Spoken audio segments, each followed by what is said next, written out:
जी के तट पर बड़ा सुंदर अवध धाम अयोध्या। अयोध्या का मतलब है जिसको युद्ध में जीता ना जा सके। अवध का मतलब है जिसका कभी नाश ना हो, जिसका कभी नाश ना हो, वो अवध है। चक्रवर्ती नरेश महाराज दशरथ अवध के राजा हुए। 3 रानियां। कैसा जीवन है? धर्म धुरंधर गुण निधि ज्ञानी। महाराज दशरथ जो है वो धर्म धुरंधर है, गुण निधि है और ज्ञानी है। पर केवल ज्ञानी नहीं है, हृदय भगति मति सारंग पाणी। हृदय में भगवान की भक्ति है और मति में भगवान विराजे हैं।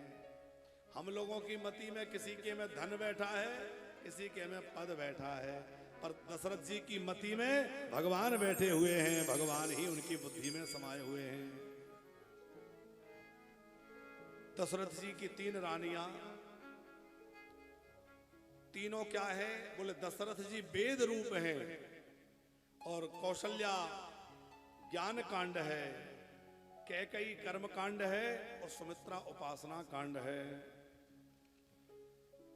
महाराज दशरथ को संतान नहीं है, पर संतान न होने से दशरथ जी को कोई चिंता भी नहीं है। नहीं है तो नहीं है। पर एक बार वशिष्ठ जी की पत्नी, क्या नाम है? कितने लोगों को पता वशिष्ठ जी की पत्नी का नाम? अरुणधति जी।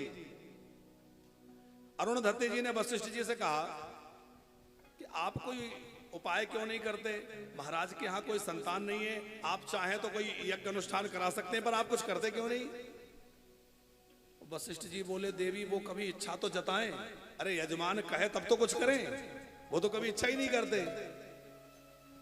तो अरुणधति जी बोली यदि इच्छा हो जाए, बोले इच्छा हो जाएगी तो जरूर कोई उपाय करवाया जाएगा। अरुणधति बोली इच्छा मैं प्रकट कराऊंगी। तो ध्यान से सुनना, बस थोड़ी देर की कथा है। अरुणधति जी अपने छोटे से बच्चे को लेके गई और महल में ले गई। दशरथ जी बैठे, तीनों माताएं बैठी हैं, खूब सत्कार हुआ, गुरु माता पधारी हैं। अच्छा, वो बच्चे को सिखा पढ़ा के ले गई थी, बच्चा रोने लगा। तो दशरथ जी ने पूछा कि बच्चा क्यों रो रहा है? अरे बोले बालक है, बच्चा है, वो क्या जाने। बहुत देर हो गई, फिर दशरथ जी ने पूछा बच्चा रो क्यों रहा है? अच्छा गुरु पुत्र क्यों रो रहे हैं, क्या बात है? अरे बोले बालक है। नहीं बताना पड़ेगा। तो अरुणधति जी बोली बात यह है कि बच्चा रो रो करके पूछ रहा है कि मेरे पिताजी ने तो इनकी पुरोहिताई कर ली, इनको तो कोई संतान ही नहीं है, मैं किसकी पुरोहिताई करूंगा? ये बात जैसे ही दशरथ जी ने सुना तो उनके बुद्धि में आज लगा कि हाँ बात तो ठीक है। इसीलिए आचार्य जी आप कहेंगे कि आप ये कैसे कह रहे हैं?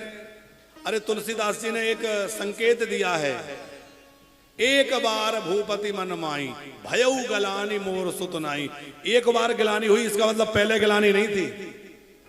लिखा है कि नहीं, एक बार भूपति मन माई। दशरथ जी के मन में एक बार गिलानी कब हुई? बोले जब ये घटना घटी। अच्छा, गिलानी हो तो कहां जाओ? जीवन में दुख आ जाए, कोई परेशानी हो तो किसके पास जाना चाहिए? दुनियादारी के पास मत जाओ। ये दुनिया ऐसी है, रो के आपसे आपकी बातें पूछ लेगी और हंस के बाजार में उड़ा देगी। इसलिए अपनी बात कहना है तो या तो गोविंद के द्वार पर या गुरु के द्वार पर जाओ, गुरुदेव के सामने जाके रखो। तो दशरथ जी कहां गए? गुरु गृह गए, तुरंत वहीं पाला। अपनी सब बात कही तो गुरु जी बोले चिंता मत करो, धैर्य धारण करो। दशरथ जी बोले कब तक धैर्य धारण करें? चौथापन आ गया। बोले चौथेपन तक धैर्य धारण किया है तो 1 नहीं, 2 नहीं, 3 नहीं, 4 पुत्र होंगे। धरो धीर हो हई सुत चारी और त्रिभुवन विदित भगत भय हारी। श्रृंगी ऋषि को बुलाया, बड़ा भारी यज्ञ हुआ।